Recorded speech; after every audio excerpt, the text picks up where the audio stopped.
আপডেটলৈ আহিছো গুৱাহাটীত দ্বিতীয়বাৰ কাৰণে জুবিন গাৰ্গৰ যেটো মৰণোত্তৰ পৰীক্ষা কৰা হৈছিল মৰণোত্তৰ পৰীক্ষাৰ প্ৰতিবেদনত আহিছে কেতবোৰ ভয়ংকৰ তথ্য তাত আটাইতকৈ ডাঙৰ তথ্যটো আহিছে মৃত্যুৰ পূৰ্বে জুবিন গাৰ্গৰ লাওখোলাত আঘাতৰ চিন পোৱা গৈছে এটো গুৱাহাটীত হোৱা দ্বিতীয়বাৰ কাৰণে যেটো হৈছিল মৰণোত্তৰ পৰীক্ষাৰ প্ৰতিবেদনত এবোৰ ভয়ংকৰ তথ্য আহিছে জুবিন গাৰ্গৰ সেন্ট্ৰেল নাৰ্ভাছ সিস্টেমত হোৱা আঘাতৰ বাবে মগজুত গ্লাইৰোসিস নামৰ অংশত পোৱা গৈছে পৰিৱৰ্তিত অৱস্থা এয়া মৰণোত্তৰ পৰীক্ষাৰ প্ৰতিবেদনৰ কিছু অংশ লগতে মৃত্যুৰ পূৰ্বে জুবিন গাৰ্গৰ লাওখোলাত আঘাত থকা বুলি মৰণোত্তৰ পৰীক্ষাত সন্নিবিষ্ট কৰিছে বিশেষজ্ঞ চিকিৎসকসকলে ইয়াৰ পৰা প্ৰমাণ হয় যে জুবিন গাৰ্গৰ এই মৃত্যু স্বাভাৱিক মৃত্যু নাছিল জুবিন গাৰ্গৰ লগত মৃত্যুৰ পূৰ্বে কিবা নঘটিবলগীয়া কিবা ঘটনা ঘটিছে যিসমূহ প্ৰতিবেদনৰ ভিত্তিতে মুখ্যমন্ত্ৰীয়ে উল্লেখ কৰিছিল সিআইডিয়ে নিৰ্দিষ্ট দিশ বিচাৰি পাইছে আৰু কালি নীতিটো যেটো বিচাৰ ৰিপৰ্টৰ কথা মুখ্যমন্ত্ৰীয়ে কৈছিল তাতো কৈছে যে এটা অনাকাংক্ষিত খবৰ বা ফলাফল ওলাব পাৰে তাৰ মাজতে হঠাৎ এই কথা আহিছে যে জুবিন গাৰ্গৰ লাওখোলাত আঘাতৰ চিন পোৱা গৈছে এটো মৰণোত্তৰ প্ৰতিবেদনৰ প্ৰতিবেদনৰ এটা অংশ য'ত বিশেষজ্ঞ চিকিৎসকসকলে এই কথা কৈছে যে জুবিন গাৰ্গৰ সেন্ট্ৰেল নাৰ্ভাছ সিস্টেমত পোৱা আঘাতৰ বাবে মগজুৰ গ্লাইৰোসিছত অংশত কিছু পৰিৱৰ্তিত অৱস্থা পোৱা গৈছিল আৰু মৃত্যুৰ পূৰ্বে জুবিন গাৰ্গৰ লাওখোলাত আঘাত থকা বুলি মৰণোত্তৰ পৰীক্ষাত সন্নিবিষ্ট কৰিছে বিশেষজ্ঞ চিকিৎসকসকলে যিসমূহ প্ৰতিবেদনৰ ভিত্তিত মুখ্যমন্ত্ৰীয়ে কালি কৈছিল লগতে তদন্তকাৰী সিআইডিয়ে ইতিমধ্যে গ্ৰেপ্তাৰ কৰা অভিযুক্তৰ বিৰুদ্ধে জুবিন গাৰ্গৰ অস্বাভাৱিক মৃত্যুৰ ক্ষেত্ৰত ভাৰতীয় ন্যায় সংহিতাৰ 103 অনিচ্ছাকৃত হত্যাৰ কাৰণে 105 আৰু অৱহেলাৰ ফলত মৃত্যুৰ কাৰণে 106 এক ধাৰাটো আৰোপ কৰিছে সন্নিবিষ্ট কৰিছে ইয়াৰ পৰা এটা কথা গম পোৱা যায় যে মুখ্যমন্ত্ৰীয়ে কোৱা নিৰ্দিষ্ট দিশ যোনটো কথা কৈছে কাৰণ মুখ্যমন্ত্ৰী আগতে কৈছিল যে হত্যাও হ'ব পাৰে শেখৰ জ্যোতি গোস্বামীয়ে মন্তব্য কৰিছিল যে সিদ্ধাৰ্থ শৰ্মাই জুবিন গাৰ্গক বিহপান কৰি হত্যা কৰিছে তাৰ আগতে জুবিন গাৰ্গে মূৰত কেনেকৈ আঘাত পালে জুবিন গাৰ্গ ইয়ত পাৰ্টিটোত প্ৰথমতে পৰি গৈছিল নেকি কাৰণ জুবিন গাৰ্গ আগতে কেইবাবাৰো ষ্টুডিঅ'ত তেওঁ পৰি গৈছে ডিব্ৰুগড়ত অসম জাতীয়তাবাদী যুৱ ছাত্ৰ পৰিষদৰ শ্ব' কৰি যেতিয়া তেখেত এখন হোটেলত আছিল তাৰো বাৰ্থৰুমত জুবিন গাৰ্গ পৰি গৈছিল অনুৰূপ ঘটনাই সংঘটিত হৈছিল নেকি ছিংগাপুৰত সেই ঘটনা লুকুৱাই ৰখা হৈছিল নেকি তাৰ পাছত জুবিন গাৰ্গৰ স্বাস্থ্যৰ অধিক অৱনতি ঘটিছিল নেকি তেনেবোৰ প্ৰশ্ন এতিয়া উত্থাপন হৈছে জানি বুজি পৰিয়ালৰ লোকক সেই খবৰ দিয়া হোৱা নাছিল নেকি জুবিন গাৰ্গৰ ইয়াৰ পূৰ্বে সেই ইয়টত পাৰ্টিত থকাৰ সময়তেই পানীত নমাৰ আগতেই জুবিন গাৰ্গ অসুস্থ হৈছিল নেকি বহু তথ্য বহু প্ৰশ্ন এতিয়া নতুনকৈ উদ্ভাৱন হৈছে কিন্তু এই মুহূৰ্তত আপোনালোকক জনাইছো মৃত্যুৰ পূৰ্বে জুবিন গাৰ্গৰ লাওখোলাত পোৱা গৈছে আঘাতৰ চিন এয়া মৰণোত্তৰ পৰীক্ষাৰ প্ৰতিবেদনৰ এটা তথ্য যেটো সিআইডিৰ ফালৰ পৰা কিছু তথ্য আহিছে আৰু কালিও মুখ্যমন্ত্ৰীয়ে যিবোৰ মন্তব্য কৰিছিল সেই মন্তব্যটো এটা কথা স্পষ্ট হৈ গৈছিল যে তদন্ত প্ৰক্ৰিয়াটো চলি আছে তদন্তত বহু ডাঙৰ ডাঙৰ ক্লু সিআইডিয়ে পাইছে আৰু এটা তেওঁ কৈছিল যে শীঘ্ৰেই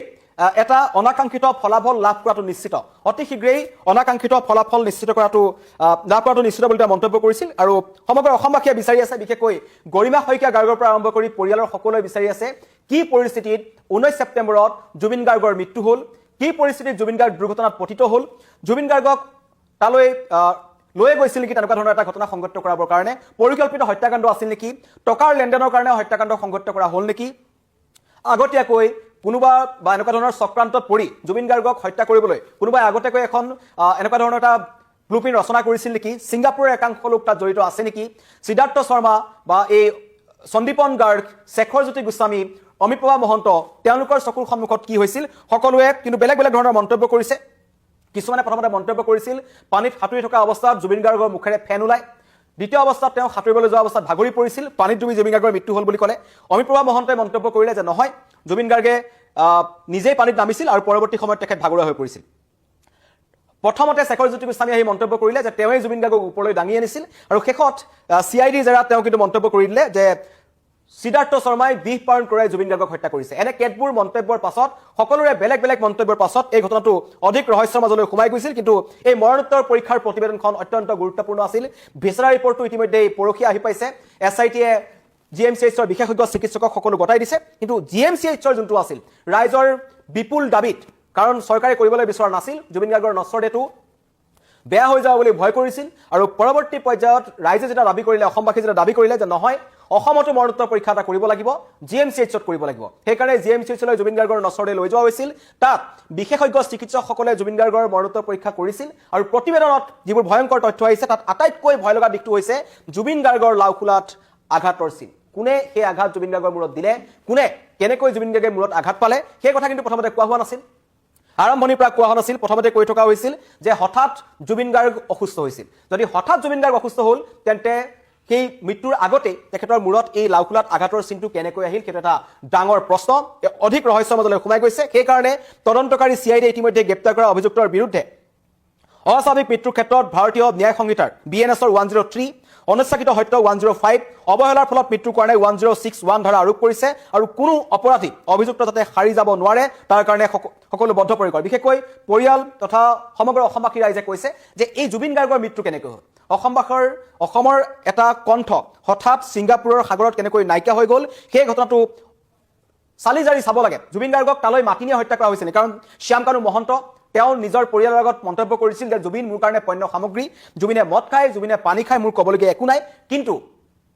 তেওঁক মই ব্যৱহাৰ কৰিম হয়তো ব্যৱহাৰ কৰিবৰ কাৰণে লৈ যোৱা হৈছিল শ্যামকানু মহন্তৰ ইয়াত হাত আছে নেকি টকাৰ লেনদেন আছে নেকি সিদ্ধাৰ্থ শৰ্মাৰ লগত কিবা গোপন বুজাবুজি শ্যামকানু মহন্তৰ হৈছিল নেকি সন্দীপন গাৰ্গে কি কথা জানে কাৰণ সন্দীপন গাৰ্গে কিন্তু কোৱা নাছিল এতিয়ালৈকে যে জুবিন গাৰ্গৰ লগত প্ৰকৃততে কি হৈছে তেখেতক 14 দিন 15 দিন তেওঁ জুবিন গাৰ্গৰ ঘৰতে লুকাই থাকিল পৰৱৰ্তী সময়ত ৰাইজৰ বিপুল দাবীৰ পাছত তেখেতক CID জেৰা কৰিলে গ্ৰেপ্তাৰ কৰিলে এতিয়ালৈকে কোনে মুখ খোলা নাই অমিত প্ৰভা মহন্তৰ মন্তব্য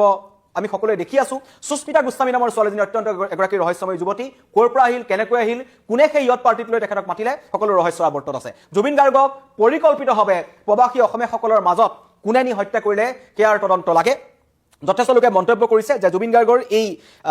অনাকাংক্ষিত মৃত্যু যেটো অস্বাভাৱিক মৃত্যু কোনে মানি ল'ব পৰা নাই কাৰণ 19 ছেপ্টেম্বৰৰ পৰা আজিলৈকে এই মুহূৰ্তলৈকে কোনো এজন অসমবাসীয়ে মানি ল'ব পৰা নাই যে জুবিন গাৰ্গ আমাৰ মাজত নাই কিন্তু তাৰ মাজতে এনেকুৱা কিছুমান খবৰ আহিছে যে জুবিন গাৰ্গৰ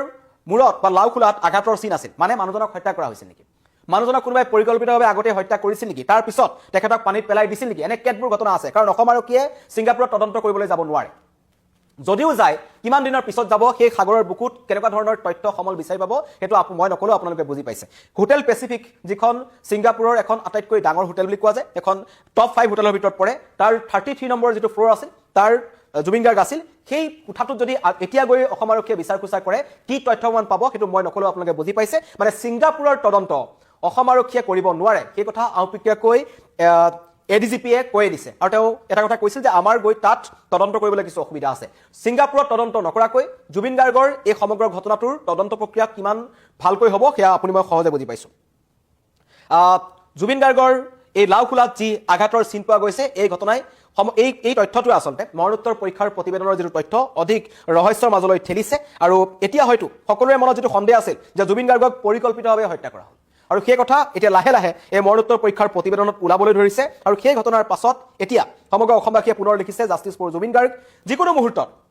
যিকোনো মুহূৰ্তত ডাঙৰ আপডেট আহিব পাৰে কাৰণ মুখ্যমন্ত্ৰীয়ে কিন্তু কালি দিনটোতে ইংগিত দিছিল যে ভিসা ৰিপৰ্টটো পোৱাৰ পাছত মৰণোত্তৰ পৰীক্ষাৰ প্ৰতিবেদন পোৱাৰ পিছত দুটা ৰিপৰ্ট মিলাই চোৱাৰ পাছত আমি যথেষ্ট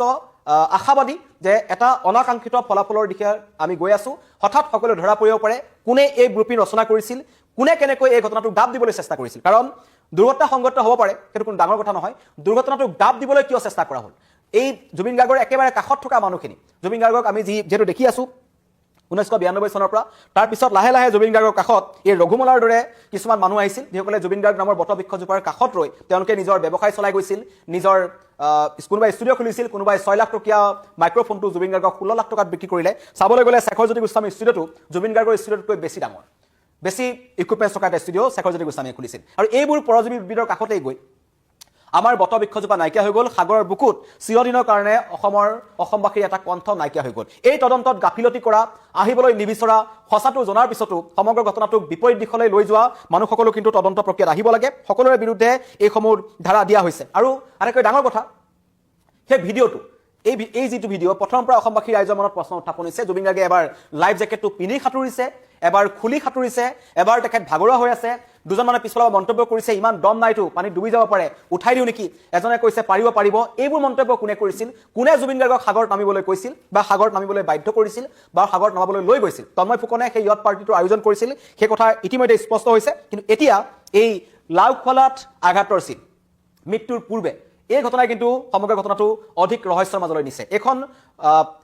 ইয়াৰ আৰু নতুন তথ্য আহিব এখন সম্পূৰ্ণ মৰণোত্তৰ পৰীক্ষাৰ প্ৰতিবেদনখন কোৱা নাই মাত্ৰ এটা পইণ্ট আপোনালোকক জনাইছো যে জুবিন গাৰ্গৰ মৃত্যু স্বাভাৱিক নাছিল বুলি আমি যিটো সন্দেহ কৰি থকা হৈছে সেই সন্দেহটো আখৰে আখৰে প্ৰমাণ হ'ব নিচিনা লাগি আছে কাৰণ জুবিনৰ ৰহস্যজনক মৃত্যুৰ সন্দৰ্ভত গুৱাহাটীত সম্পন্ন হোৱা মৰণোত্তৰ পৰীক্ষাৰ প্ৰতিবেদনত আহিছে এই ভয়ংকৰ তথ্য জুবিন গাৰ্গৰ চেণ্ট্ৰেল নাৰ্ভাছ ছিষ্টেমত হোৱা আঘাতৰ বাবে মগজুত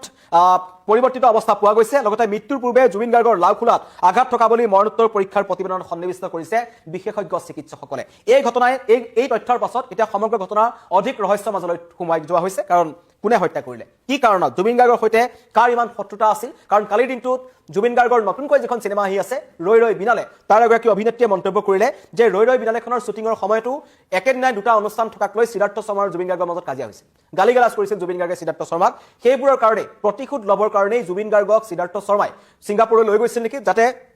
বিদেশত নি যদি জুবিন গাৰ্গৰ লগত কিবা এটা সংগত হয় তেন্তে সেই তদন্ত প্ৰক্ৰিয়াত যে লেহেমীয়া হ'ব বা বহু যে সুৰুঙা থাকি যাব সেই কথা